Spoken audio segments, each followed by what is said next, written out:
शुरू अल्लाह के नाम से जो नहायत मेहरबान और रहम फरमाने वाला है। मोहतरम हजरात, अस्सलाम वालेकुम रहमतुल्लाहि व बरकातुहू। नबूवत का 10वां साल नबी अकरम सल्लल्लाहु अलैहि वसल्लम पर गम का पहाड़ बनकर टूटा। इस 10वें साल में आप सल्लल्लाहु अलैहि वसल्लम के सबसे करीबी, सबसे ज्यादा हिमायत और आपका साथ देने वाले हजरत अबू तालिब का इंतकाल हो गया। इस साल जब आप शदीद बीमार थे, उस वक्त कुरैश का एक डेलीगेशन नबी अकरम सल्लल्लाहु अलैहि वसल्लम की आखिरी बार कोशिश के गर्ज से अबू तालिब के पास पेश हुआ और उसने कहा कि अबू तालिब, आप और कोशिश कर लीजिए कि हमारे बीच और मोहम्मद सल्लल्लाहु अलैहि वसल्लम के बीच कोई ऐसी बात हो जाए जो हम लोगों में समझौता हो जाए।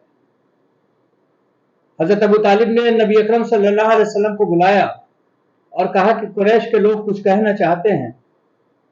तो नबी अकरम सल्लल्लाहु अलैहि वसल्लम ने कहा कि सिर्फ आप एक जुमला कह दीजिए, हमारे और आपके बीच में कोई बात नहीं होगी, उसके बाद हम दोनों एक रहेंगे। कुरैश के सरदारान ने कहा कि वो जुमला क्या है, हम तो 10 जुमले कह दें, आप बताइए तो वो जुमला क्या है। आपने कहा अशहदु अल्ला इलाहा इल्लल्लाह। इतना कहना था कि वो लोग उठ करके चले गए और कहे कि ये मामला सॉल्व नहीं होने वाला। हजरत अबू तालिब ने कहा कि तुमने ऐसा क्या कह दिया, तुमने तो हक ही कहा, सही ही कहा, फिर इस पर इतना ज्यादा गुस्से होने की क्या जरूरत है। बहरहाल नबी अकरम सल्लल्लाहु अलैहि वसल्लम हजरत अबू तालिब से कहते हैं कि चचा, इन लोगों ने तो मेरी बात ठुकरा दी, आप तो मेरे चचा हैं, आप सिर्फ इस बात को, इस कलमे को कह दीजिए ताकि मैं अल्लाह के यहाँ ये हुज्जत, ये गवाही दे सकूं कि आपने शहादत दी थी। अबू तालिब ने कहा, ऐ भतीजे, मुझे अगर ये डर ना होता, मुझे ये खौफ ना होता कि मेरे मरने के बाद मेरे कौम के लोग ये कहेंगे कि अबू तालिब मौत से डर गया और उसने अपने भतीजे का दीन अख्तियार कर लिया, तो मैं जरूर तुम्हारे दीन को कबूल कर लेता, तुम्हारी बात को मान लेता। मैं अपने बाप दादा के दीन पे ही रहना चाहता हूं। और इसके बाद आपका इंतकाल हो जाता है। आप इस गम और परेशानी में कि मैं अपने चचा को नहीं बचा सकता हूं अल्लाह के अजाब से, आप परेशान रहते हैं, इतना गमजदा रहते हैं कि अल्लाह रब्बुल इज्जत को कुरान में आयत नाजिल करनी पड़ती है कि ये जरूरी नहीं कि मोहम्मद सल्लल्लाहु अलैहि वसल्लम आप जिसे पसंद करे अल्लाह उसे हिदायत दे दे, बल्कि अल्लाह उसे हिदायत देता है जिसे वो पसंद करता है।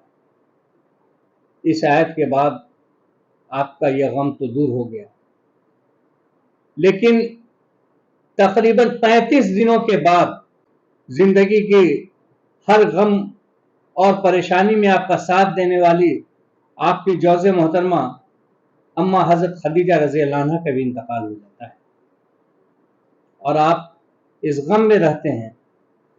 नबी अकरम सल्लल्लाहु अलैहि वसल्लम ने फरमाया है कि हजरत खदीजा की दौलत ने जितना मुझे फायदा पहुंचाया उतना किसी ने नहीं पहुंचाया।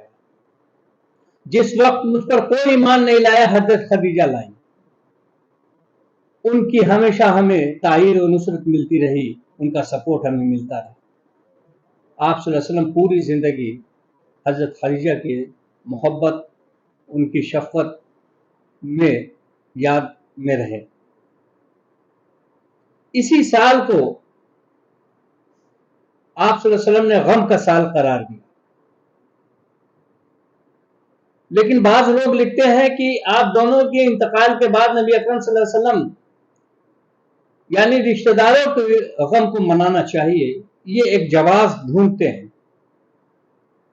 लेकिन गम का साल अल्लाह के रसूल सल्लल्लाहु अलैहि वसल्लम ने सिर्फ इस वजह से नहीं कि इन दोनों का इंतकाल हुआ था, इस वजह से नहीं मनाया, बल्कि इन दोनों के इंतकाल के बाद, खास तौर से चचा के इंतकाल के बाद, अबू तालिब के इंतकाल के बाद नबी अकरम सल्लल्लाहु अलैहि वसल्लम को जो अजियतें दी गई, जो तकलीफें दी गई मक्का वालों की तरफ से, वो हजरत अबू तालिब के जिंदा रहते हुए कोई सोच नहीं सकता।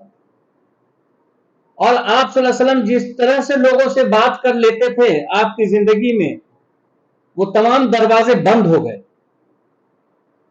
قریش کے وہ سرداران جہاں آپ جاتے تھے ملاقات کر کے بات کر لیتے تھے، وہ تمام دروازے حضرت ابو طالب کے مرنے کے ساتھ ہی بند ہو گئے۔ اب آپ کسی سے بات نہیں کر پا رہے تھے، مکہ میں آپ کا رہنا مشکل ہو چکا تھا، شدید تکلیفیں آپ کو دی جا رہی تھی۔ ایک شخص آپ صلی اللہ علیہ وسلم کے سر پر مٹی ڈال دیتا ہے، آپ صلی اللہ علیہ وسلم گھر جاتے ہیں اور آپ کی بیٹی روتی ہیں اور پانی سے آپ کا سر دھو رہی ہوتی ہیں اور رو رہی ہوتی ہیں۔ نبی اکرم صلی اللہ علیہ وسلم کہتے ہیں بیٹی رو نہیں، اللہ تمہارے باپ کے ساتھ ہے۔ یعنی تکلیفوں کی انتہا کر دی مکہ والوں نے، اتنی تکلیفیں ہوئی، اس وجہ سے نبی اکرم صلی اللہ علیہ وسلم نے اس سال کو غم کا سال قرار دیا۔ یہ تقریباً آپ کی نبوت کا 10واں سال تھا جس میں یہ سانحہ پیش آیا تھا۔ وآخر دعوانا ان الحمد للہ رب العالمین۔